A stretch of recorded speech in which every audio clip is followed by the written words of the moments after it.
Hello friends, welcome to my YouTube channel the way pass education. সব friends, একটা গুরুত্বপূর্ণ update তোমাদের সামনে আমি শেয়ার করতে চলেছি।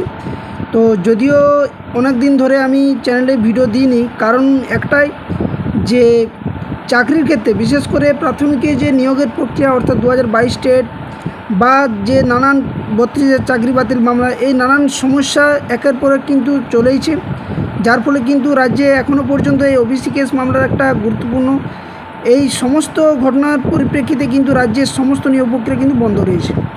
তো আজকে একটা গুরুত্বপূর্ণ আপডেট 2022 টেটদের জন্য দিতে চাই। এই কারণে আমি ভিডিওটা তোমাদের সামনে নিয়ে আসছি যে হাইকোর্টে অর্থাৎ কলকাতা হাইকোর্টে একটা আপিল করা হয়েছিল যে 2022 টেট চাকরি প্রার্থীদের ধর্নার জন্য। তো এই ধর্না মঞ্চ করার জন্য কলেজ স্কোয়ার অর্থাৎ কলকাতার কলেজ স্কোয়ারের সামনে কিন্তু সম্মানীয় হাইকোর্ট অর্থাৎ কলকাতা হাইকোর্ট কিন্তু এই রায় দেয় বিচারপতি এজলাসে যে 16 মে থেকে 18 মে অর্থাৎ 16 মে থেকে 18 মে কিন্তু কলকাতা যে কলেজ স্কোয়ার সেই সামনে কিন্তু ধর্না মঞ্চের যে অনুমতি, সেই অনুমতি কিন্তু 2022 টেট চাকরি প্রার্থীরা পায়। তো এই কারণেই আমি তোমাদের সামনে ভিডিওটা নিয়ে আসছি এবং এই ভিডিওর মাধ্যমে তোমাদের আমি সম্পূর্ণ তথ্য শেয়ার করব যে কেন 2022 টেটদের এই ধর্নাটা জরুরি ছিল। ভোটের আগে প্রাথমিক নিয়োগ বিজ্ঞপ্তি চাওয়ার জন্য এই ধর্নাটা অবশ্যই জরুরি এবং সাথে সাথে সমস্ত 2022 টেট চাকরি প্রার্থীদের বলবো, যারা চ্যানেলটা দেখছো বা ভিডিওটা দেখছো আমার বা চ্যানেলের সাথে যারা যুক্ত আছো তাদের সকলকে বলবো যে এই ধর্না মঞ্চে কিন্তু সকলে উপস্থিতি কাম্য। কারণ কি, এই ধর্না মঞ্চে যদি যথেষ্ট পরিমাণে যদি 2022 টেট চাকরি প্রার্থীরা বিক্ষোভে বা অবস্থানে যদি থাকতে পারে বা ধর্নায় যদি অংশগ্রহণ করতে পারে, তাহলে কিন্তু সরকার তথা মিডিয়ার একটা নজরে আসবে এবং যার পরিপ্রেক্ষিতে কিন্তু আগামী দিনের যে পথ বা নিয়োগের যে প্রক্রিয়ার যে পথ বা 50,000 শূন্যপদের যে দাবি, সে দাবি কিন্তু পথ প্রশস্ত হতে পারে। তো তাই সমস্ত 2022 টেট চাকরি প্রার্থীদের বলবো যে আগামী 16 থেকে 18 মে অর্থাৎ কলেজ স্কোয়ারে যে 3 দিনের যে ধর্না মঞ্চ করার অনুমতি পাওয়া গেছে কলকাতা হাইকোর্ট থেকে, সেখানে কিন্তু সকলে উপস্থিত হবে। তো ভিডিওটা সমস্ত শেষ পর্যন্ত দেখো, আরও অনেক কিছু আপডেট তোমাদের সামনে শেয়ার করব এবং চ্যানেল নতুন হয়ে থাকলে অবশ্যই চ্যানেলটি সাবস্ক্রাইব করে বেল নোটিফিকেশনটি অন করো এবং সাথে সাথে ভিডিওটি সকলের সাথে শেয়ার করো। আর যারা 2022 টেট চাকরি প্রার্থী যারা ইন্টারভিউর জন্য প্রিপারেশন নিচ্ছ, তারা অবশ্যই দ্য ওয়ে পাস এডুকেশন চ্যানেলে প্লেলিস্টে গিয়ে ভিজিট করতে পারো।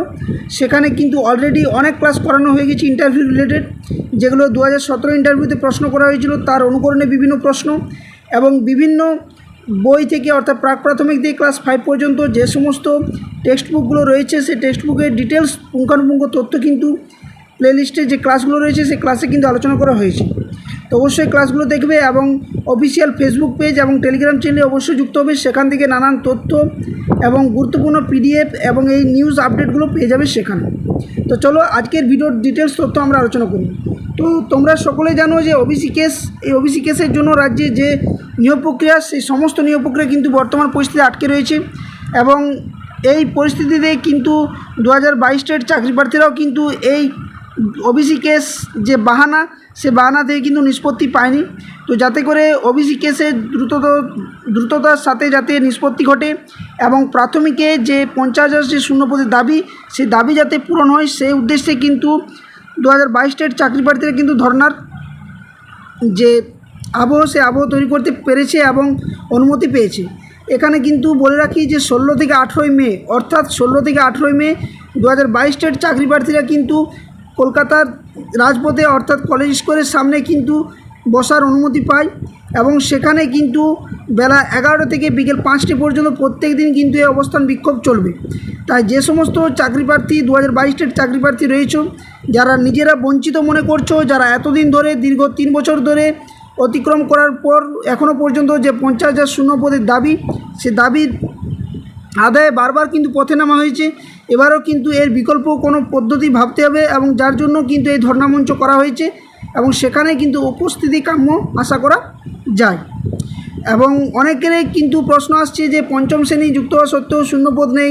তো দেখো, শূন্যপদ কিন্তু নেই কোনোভাবেই কিন্তু বলা যায় না এবং যার প্রমাণসহ বলা যায় যে তোমাদের যে সমস্ত প্রতিবেশী যে জায়গাগুলো রয়েছে বা যে সমস্ত বিদ্যালয়গুলো রয়েছে, সেখানে তোমরা যদি খোঁজখবর নিয়ে থাকো বা তোমার গ্রামের বা আশেপাশে গ্রামের বা শহরের যে সমস্ত বিদ্যালয়গুলো রয়েছে প্রাথমিক, সেখানে কিন্তু প্রচুর শূন্যপদ রয়েছে ফাঁকা।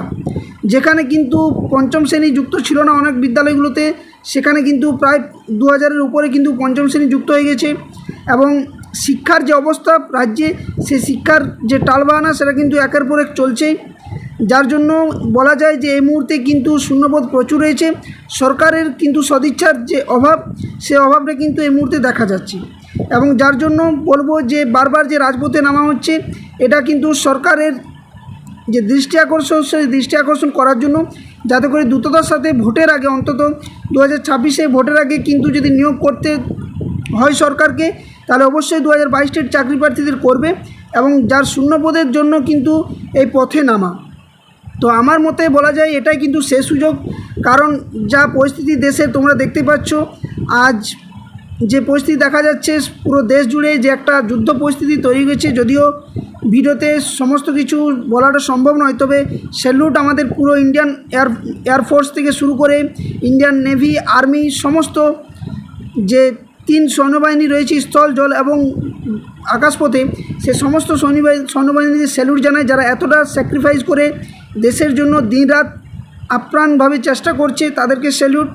এবং সাথে সাথে সমস্ত প্রতিনিধি যারা রয়েছে, যারা এই সমস্ত ডিপার্টমেন্টের সাথে যুক্ত, সেই সরকারি সমস্ত প্রতিনিধি যারা আপ্রাণ দিনরাত একের পর এক প্রচেষ্টা করছে, যাতে এই অশুভ শক্তির পরাজয় ঘটিয়ে ভারতের শান্তি শৃঙ্খলা বজায় রাখার যে চেষ্টা করছে, তার জন্য সকলকে বা সমস্ত আর্ম ফোর্সদেরকে স্যালুট আমার এই ভিডিওর মাধ্যমে, এটাই আমি বলতে চাই।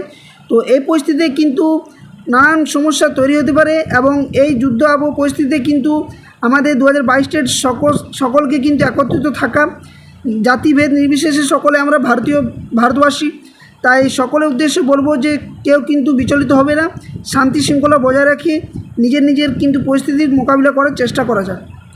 তো যে বিষয়টা আমি বলতে চলেছি এখানে, যে ভোটের আগে কিন্তু প্রাথমিক নিয়োগ বিজ্ঞপ্তি চাই, এই দাবি নিয়ে কিন্তু রাজপথে বা কলেজ স্কুলে যে ধর্ণা মঞ্চ করা হয়েছে সেখানে নামতে হবে।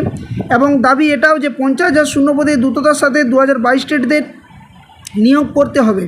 আর এই সুযোগ যদি বা এই ধর্ণা মঞ্চে যদি সমস্ত 22 স্টেট চাকরি প্রার্থীরা যদি না বসতে পারা যায় বা নামতে পারা যায়, বা সংখ্যাটা যদি বেশি না করতে পারা যায়, তাহলে কিন্তু মিডিয়ার চোখে বা সরকারের চোখে কিন্তু পড়বে না, যার পরিপ্রেক্ষিতে কিন্তু বারবার যে আন্দোলন যে বিচলিত হচ্ছে সেটা কিন্তু হবে। আর এই শেষ সুযোগ যদি হাতছাড়া হয়ে যায়, তাহলে কিন্তু ভোটের মরশুমে কিন্তু কোনোভাবেই সরকার চাইবে না যে নিয়োগ করব বা নিয়োগ বিজ্ঞপ্তি প্রকাশ করব, কারণ একের পর এক কেস কিন্তু চলছে। তোমরা দেখতেই পাচ্ছ বর্তমান পরিস্থিতি, যে 26,000 এসএসসি যে চাকরি বাতিল, সেটা মহামান্য সুপ্রিম কোর্ট কিন্তু করে দিয়েছে। সেখানে কিন্তু নানান জটিলতা একের পর এক তৈরি হচ্ছে।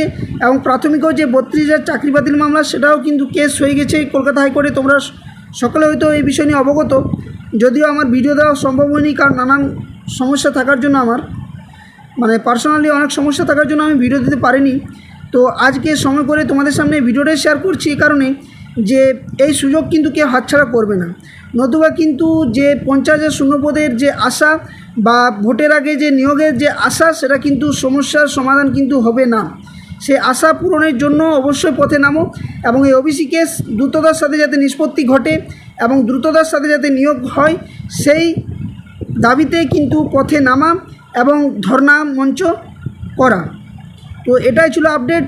মনে রাখবে 16 থেকে 18 মে ভিডিওটা যতটা পারবে সকলে শেয়ার করো, বিভিন্ন গ্রুপে, হোয়াটসঅ্যাপে, টেলিগ্রামে বা ফেসবুক মাধ্যমে তোমরা এগুলো ভিডিওগুলো শেয়ার করো বা জানাও, যাতে করে 16 থেকে 18 মে সমস্ত 2022 স্টেট চাকরি প্রার্থীরা কিন্তু কলেজ করে বেলা 11টা থেকে বিকেল 5টা পর্যন্ত কিন্তু এই ধর্ণা মঞ্চে উপস্থিত থাকার জন্য, এবং যত বেশি সংখ্যক পরিমাণে 2022 স্টেট চাকরি প্রার্থীরা এই ধর্ণা মঞ্চে যোগ দেবে, ততটাই কিন্তু 2022 স্টেটদের 50,000 যে শূন্যপদের দাবি, সেই দাবি কিন্তু ফলপ্রসূ হবে। তো এই আপডেট তোমাদের সামনে আমি শেয়ার করলাম। যদি ভিডিওটি ভালো লাগে অবশ্যই ভিডিওটি লাইক, বন্ধুর সাথে শেয়ার করবে। এবং সকলের কাছে আমি ক্ষমা প্রার্থী যে এতদিন ধরে আমি তোমাদের কোনো আপডেট বা ভিডিও দিতে পারিনি।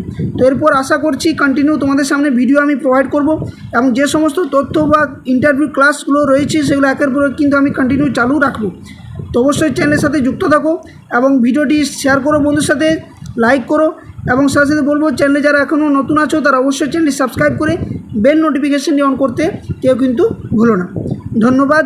জয় হিন্দ, বন্দে মাতরম।